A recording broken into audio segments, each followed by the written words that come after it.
एक बहुत ही सच्चा प्यार करने वाला शादी का जोड़ा जिसकी शादी हुए 10 साल हो चुके थे, लेकिन उनको अभी तक कोई संतान नहीं थी। उस आदमी का नाम रमेश, उसकी पत्नी का नाम एकता था। रमेश और एकता को बहुत उम्मीद थी कि शादी के 11वें वर्ष उनको संतान हो जाएगी, क्योंकि उनके परिवार और दोस्तों के बीच तलाक के विषय को लेकर खींचातानी चल रही थी। लेकिन उनका अटूट प्यार उनको सभी अलग नहीं होने देगा। इसी तरह कुछ महीने बीत गए। एक दिन रमेश अपने काम से घर लौट रहा था तो उसने देखा कि उसकी पत्नी किसी दूसरे आदमी के साथ सड़क पर चल रही है। रमेश की पत्नी उस आदमी के साथ बहुत खुश नजर आ रही थी। रमेश ने इसी तरह एक सप्ताह तक उस पर नजर रखी। एक दिन तो उस आदमी ने एकता के गाल पर किस देकर उसको घर तक छोड़ने आया। रमेश इस बात से बहुत परेशान हो गया।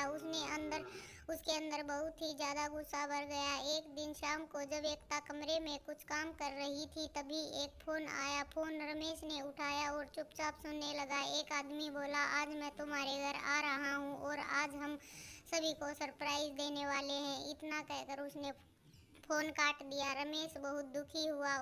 उसको लगा कि उसने अपनी पत्नी को किसी और के लिए हमेशा के लिए खो दिया है। उसने अपने हाथ में पानी के गिलास को तोड़कर चूर चूर कर दिया। एकता कुछ टूटने की आवाज़ को सुनकर तुरंत बाहर आई और रमेश से पूछ पूछा, तुम ठीक हो ना?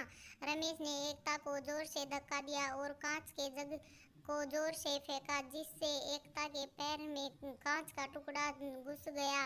एकता ने गुस्से का कारण पूछा तो बात सामने आई। वह कुछ दिनों से उसका पीछा कर रहा है, वह किसी आदमी के साथ घूम रही है। एकता ने तुरंत उस आदमी को फ़ोन लगाया और वहां पर बुलाया। उस आदमी ने आते ही रमेश के हाथों में एक लिफाफा थमाया। लिफाफे को पढ़कर रमेश की धड़कनें रुक सी गई और उसको खुद की गलती पर अफसोस हुआ। एकता ने सारी सच्चाई बताई कि वह 2 महीनों से गर्भवती है और वह आदमी एक डॉक्टर और उसका भाई है। रमेश को अपनी गलती का एहसास हुआ और उसने अपने प्यार पर शक करने की गलती के कारण एकता से माफ़ी मांगी।